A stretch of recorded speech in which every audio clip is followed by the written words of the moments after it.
Strait of Hormuz, a narrow, jagged neck of water where the global economy lives or dies. For decades, this 30-mile-wide passage has been a chessboard of threats, posturing, and high-stakes tension. But in March 2026, the game finally reached a violent breaking point. Iran's Revolutionary Guard launched Operation Storm of the Sea. This wasn't just a drill. They deployed hundreds of armed fast-attack speedboats and thousands of suicide drones in a desperate bid to shut down the strait entirely. They thought they could choke the world. They thought the US Navy was too slow, too bulky, and too cautious to react in time. They were dead wrong. The objective was simple but absolute. Total air and sea dominance. No missiles would fly and no boats would move without American permission. To accomplish this, the US didn't just send a massive fleet of ships into the hornet's nest. Instead, they unleashed the ultimate tag team. The high-altitude hunter, the F-15 Eagle, and the low-level executioner, the A-10 Warthog. This is the story of how these two legends turned the most dangerous water on Earth into a graveyard for the enemy's ambitions. High above the clouds, patrolling at 30,000 feet, the F-15 Eagle remains the undisputed king of the kill. With a legendary combat record of 104-0, it is the most successful air superiority fighter in history. But in the 2026 conflict, its mission evolved. It wasn't just hunting jets, it was tasked with a role called Shield the Fleet. On the morning of March 14th, the radar screens at Al Udeid Air Base lit up like a Christmas tree. Iran had launched a massive, coordinated drone swarm, over 40 Shahed 136 suicide drones, aimed directly at a US carrier strike group. These drones are a nightmare for traditional defenses. They are small, they fly slow, and they have a low radar cross-section that makes them nearly invisible to standard shipborne missiles. But the F-15's upgraded APG-82 AESA radar saw every single one of them. The F-15 pilots didn't wait for the drones to get close. They pushed their throttles to full afterburner and engaged from 40 miles away. In a display of pure technical dominance, a single flight of 4 Eagles began ripple-firing AIM-120D missiles. The sky was filled with white streaks as the drones were picked off one by one. For the few drones that managed to slip through the missile wall, the Eagles dove down, using their internal Vulcan 20mm cannons to shred the remaining stragglers.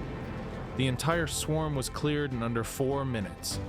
The drones didn't even get close enough to see the American ships they were meant to destroy. The Eagle proved once again, as long as it is in the air, the sky belongs to the United States. But while the Eagle owns the high ground, the surface of the water belongs to a different kind of beast. For years, the pencil pushers in Washington tried to retire the A-10 Warthog. They said it was a relic of the Cold War. They said it was too slow for a modern, high-tech battlefield. But in the narrow, crowded, and chaotic waters of the Strait of Hormuz, slow is exactly what you need. The Iranian strategy relies on swarm tactics, using dozens of fast attack craft to overwhelm a single target's defenses. When 100 boats are charging at you at 50 knots, a multi-million-dollar Harpoon missile is overkill. You need volume, you need precision, and you need the GAU-8 Avenger. On March 19th, the crisis peaked. A group of 15 Iranian speedboats, heavily armed with rocket launchers and machine guns, surrounded a commercial oil tanker in the middle of the shipping lane. They were closing in fast, preparing to board and take hostages. The tanker's crew was trapped, with no way to defend themselves.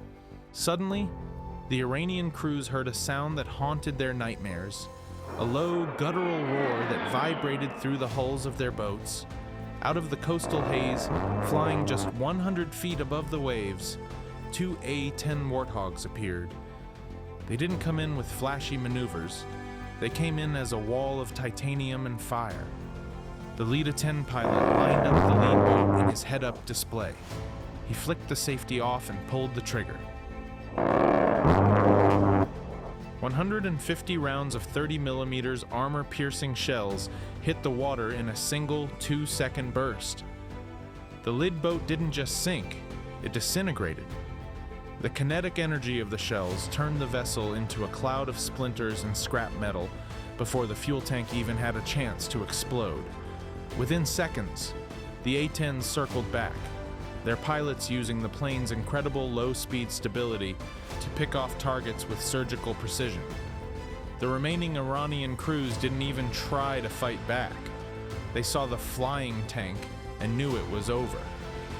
They turned their engines to full throttle and headed for the coast, with some sailors literally jumping overboard in panic to escape the cannon fire. The flying tank had found its new calling, the ultimate boat hunter. The combination of the F-15 and the A-10 has changed the math for any enemy in the Middle East. The results of Operation Epic Fury were undeniable. 0 U.S. assets lost. Over 50 enemy vessels neutralized in less than 2 weeks. The Strait of Hormuz remains open, and the world's economy continues to move. The generals who wanted to scrap the A-10 are now silent. The pilots who fly the F-15 are more confident than ever.